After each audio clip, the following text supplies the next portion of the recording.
the word, YouTube? It's your boy Big Will. I'm back. Yo, I'm here. Hey, do me a favor. You know what it is. Hit that like button. Come on, do me that solid. Hit that like button. Tell this algorithm run up. Let YouTube know I'm here. I'm back. Hit the subscribe button if you're not part of the crew, huh? Trying to make it to hit my first 1,000. I haven't been consistent. I know. I'll be back. Just gonna do some personal shit. Working. The season's here now. You all know I work on the trash trucks, and the hours are just killing me. We're out there all late. But it's how I make money. It's how I support my family, so. But you know what it is. It's your boy Big Will. I'm back. Hit that like, subscribe, do me a solid, and listen up. So I had this question that came to me one time from a friend of mine. He's like, what do you do when you go in, and how do you choose your cellmate and shit like that? And the sad part is you don't, so you go in and who you get is who you live with, Once you get there and you're there a little, a little time, and you get to know the COs, and if you're a good person, COs, if you're cool and shit, you get more, what do you call it? You get more perks and shit, as long as you don't be a cockhead. The COs will, they'll give a shit. So when I was there, I have been before, so a lot of the COs knew me. And once I had my cell, my unit wasn't full. And every night after courts is when you get new people. After, they go to court, and whoever gets held or detained, they send them back. So every day around 6 o'clock, 4 o'clock, you're waiting for new commits to come up from downstairs and booking. And as the unit starts getting full, I knew the COs, right? So they would, if there was a guy that they didn't like, COs would come up to me. Yo, you want some new t-shirts? You want new sheets? Just they would take care of me for doing shit.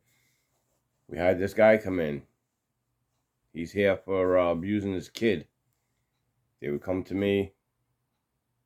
I would take care of the problem. I wouldn't get in trouble for it. I was there long enough that the COs knew me.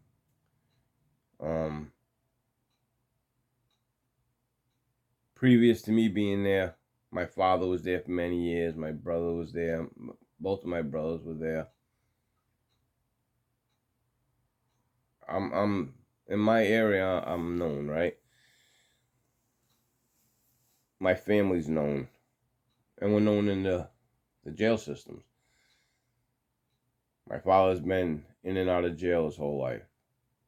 That was visitation from Dad. Was visiting Dad. I didn't see Dad often because he was there.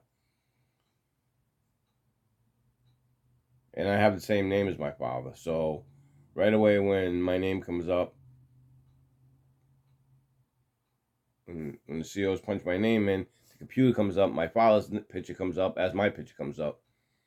And they tell us apart by our birth dates and our ID numbers and shit like that. But my father, a lot of the older COs knew my father and stuff. So, and my father's a big guy. He's a big, big guy.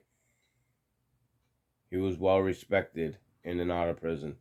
My father was well respected by a lot of the COs. He didn't cause trouble. He took care of trouble.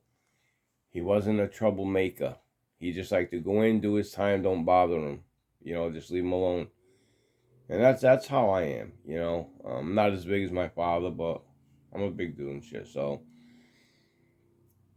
cops would, you know, they'd come up to my cell. Hey, Costa wants this guy taken care of. He was down in booking. He's smart with his mouth. And I would do shit like that, you know, for perks.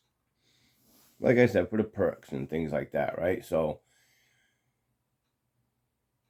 but I was the type of person, right? You want something, this is how I want to be treated. I don't want to be bothered.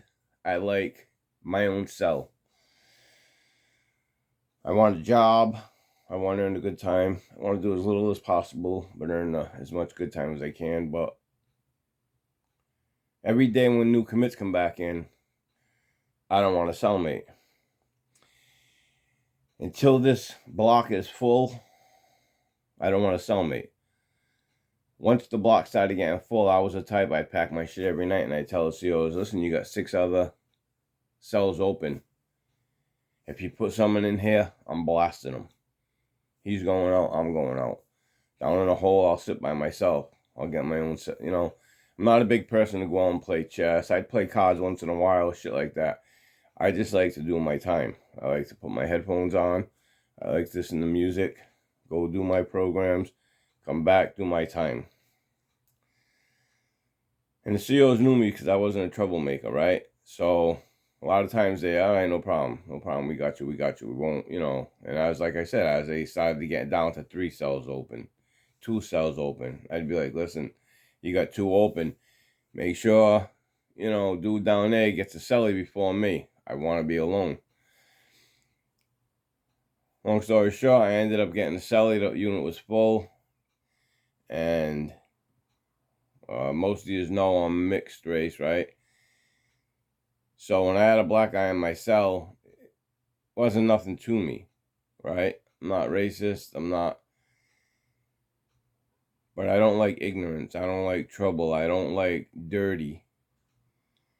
And dude was a tall dude. He was a tall dude.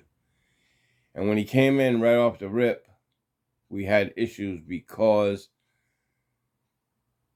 oh, you're going to have to get up on the top bunk. He looked at me. I said, are you out of your mind? Are you shitting me? This is my cell. You pack your shit and leave. Leave. I don't care where you go. You won't stay here. Oh, I'm just, you know, I'm a little older than you and my knees are bad and that's not my problem.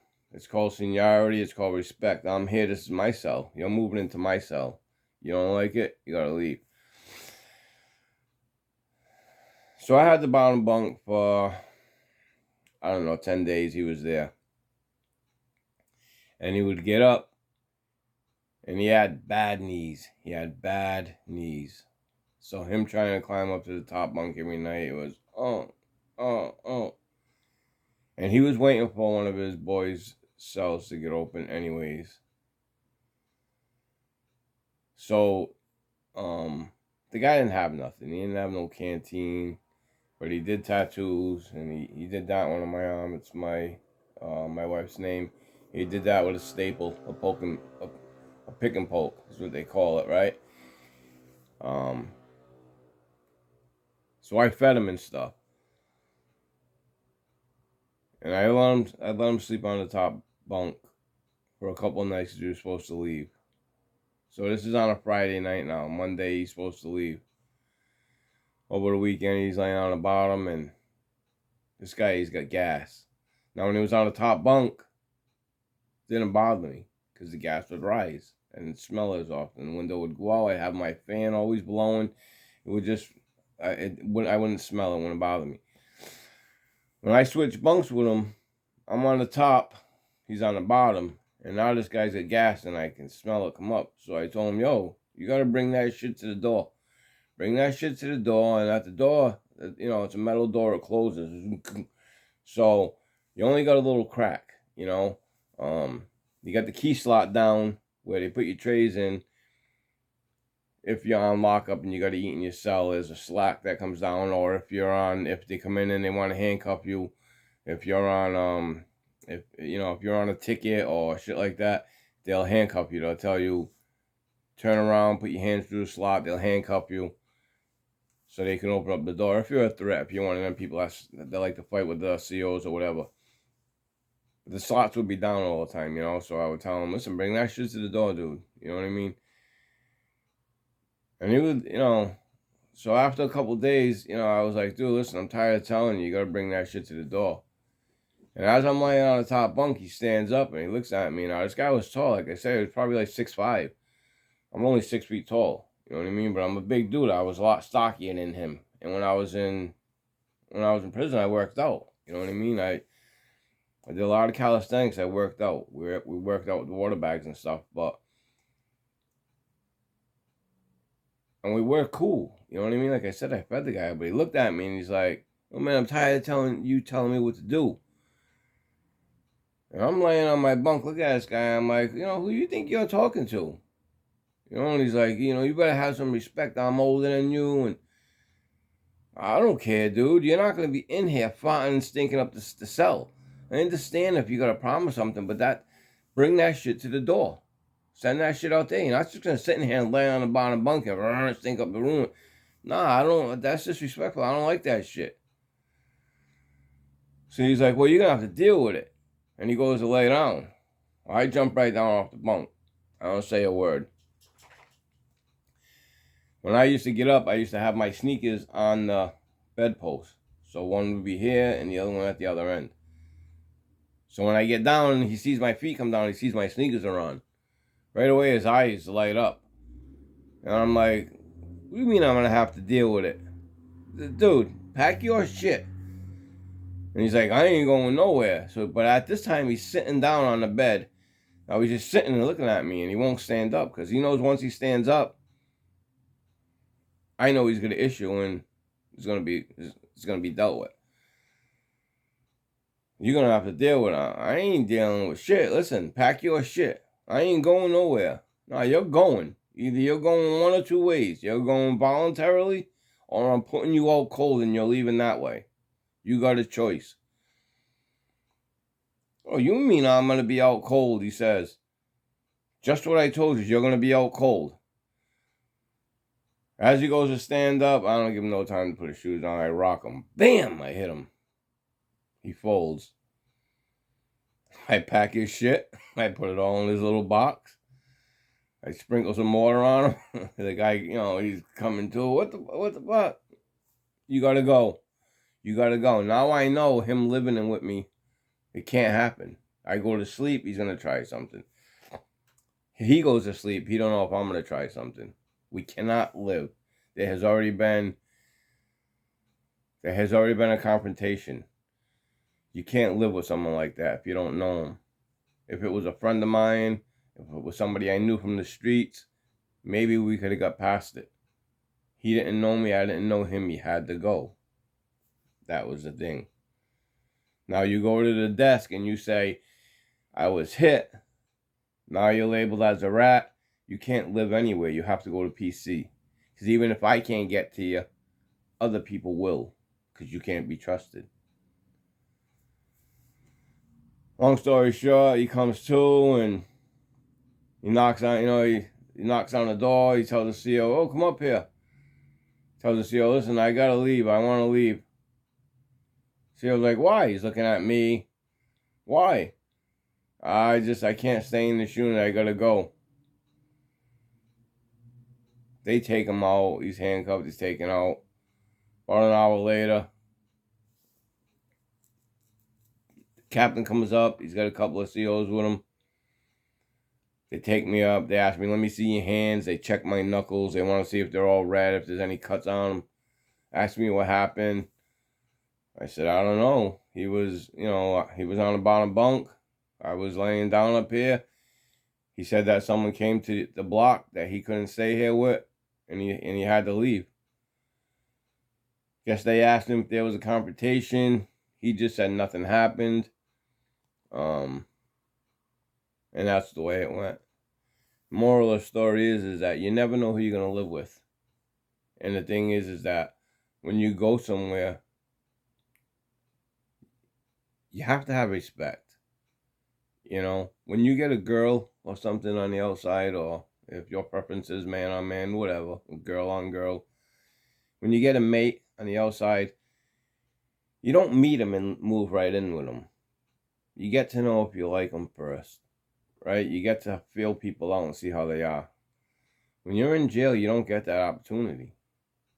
You'll be laying down. If the guy that's celly with you goes home, you got an open cell. Someone comes in, they fill them beds just as fast as they empty. Every day the beds get filled. The turnaround in jail is so crazy. The recidivism, it just keeps turning. So you're always getting new people.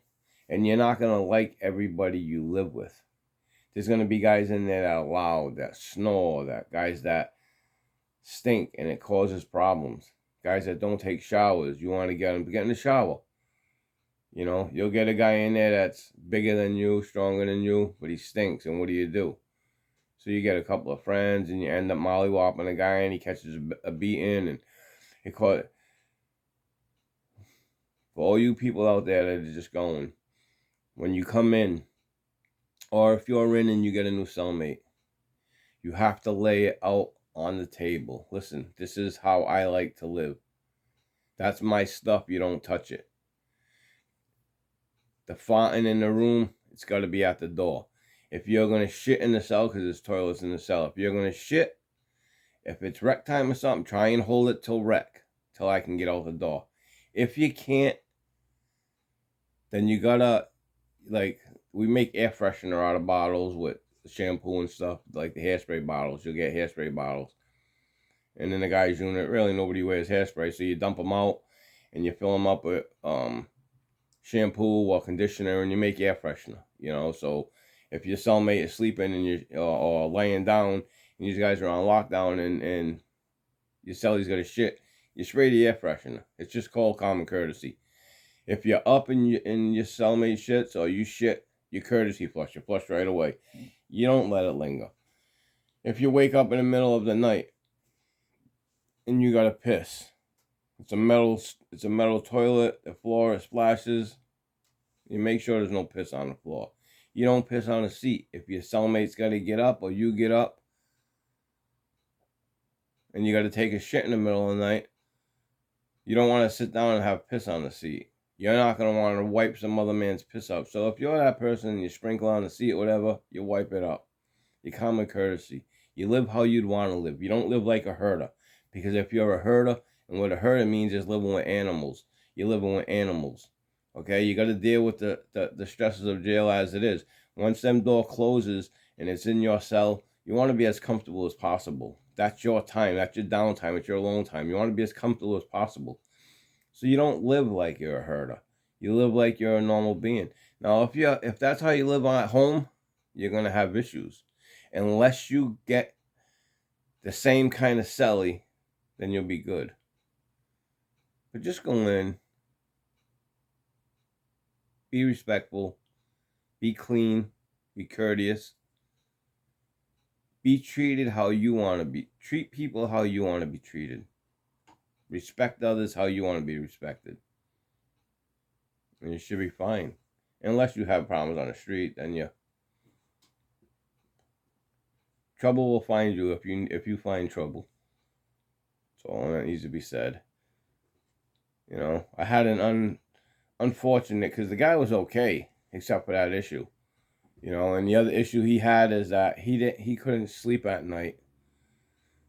So when I switched bunks with him, I would be laying down and he'd put the light on. Now, I have problems sleeping as it is. I'm a light sleeper because my house burned down many years ago. And I fought on fire in the house and it caused me asthma. And so I have sleep apnea. When I sleep, I stop breathing. I wake up a lot. But anyways, it caused me to light sleep. So when lights go on, my eyes, they see it right away. If there's a noise, I'm up. And when I get up, it's hard for me to go back to sleep.